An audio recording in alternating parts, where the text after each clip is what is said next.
to Alfred Armstrong's study of men.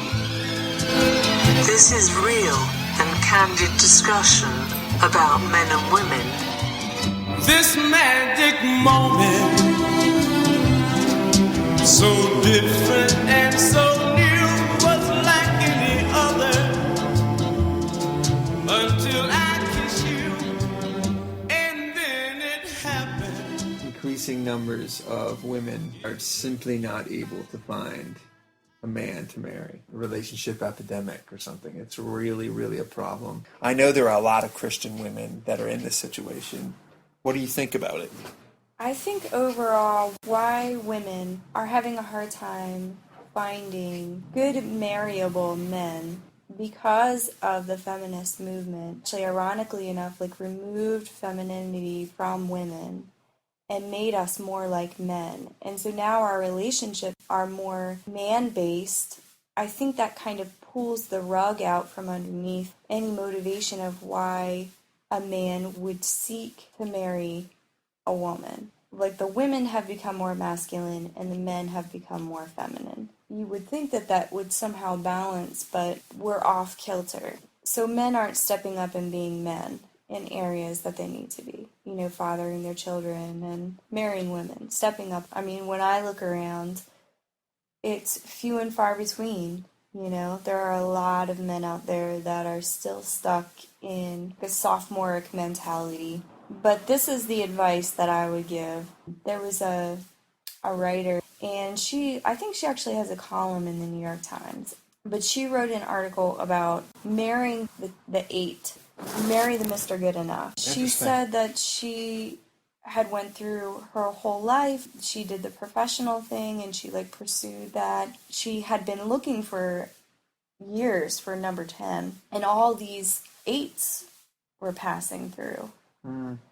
And on this side of things, I eventually just ended up doing fertility treatments, and she's a single mom now. But I think the advice that she was giving in the column that was really interesting was, if you're so focused on the 10 and you're passing up on all the 8s, what's wrong with the 8s? And Alison Armstrong talks about that a little bit. She says, so what if he's bald? All men are going to go bald. All men are going to get fat, and all men are going to get flabby butts. She talks about the Adam Sandler effect. At first, you wouldn't necessarily be attracted to him if there were a multitude of guys in the room. He would not be the one that you would focus on. But he's sweet and he's thoughtful and he is interested. For Christian women, more importantly, he's serious about his faith. Who cares that he's bald or has space between his teeth, or if there's anything you are attracted to, especially if he's attracted to you just the way you are, you don't have to lose 25 pounds, you don't have to do Zumba, then he's the guy for you. I could just feel that leaving a bad taste in people's mouth. That's not what they're trying to hear. Well, because it sounds like you're settling. None of us are 10s. None of us are 10s. We all have our faults and our failings, and that's where love comes in and grace comes in. Just choosing to love somebody is not, it's not talked about as much today. There really is this over-exaggerated perspective on what your love life is going to be.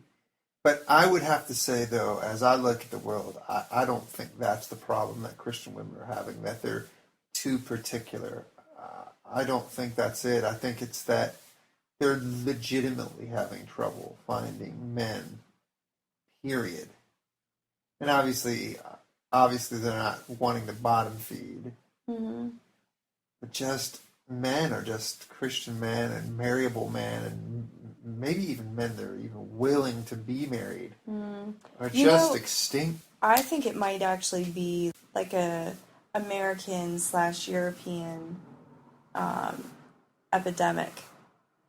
Maybe another option is to go to someplace where they still have the values. Yeah, they have the values and they take their faith real seriously, meaning and value. But this idea of like soulmates or like star-crossed lovers is a very dangerous and I think irrational notion.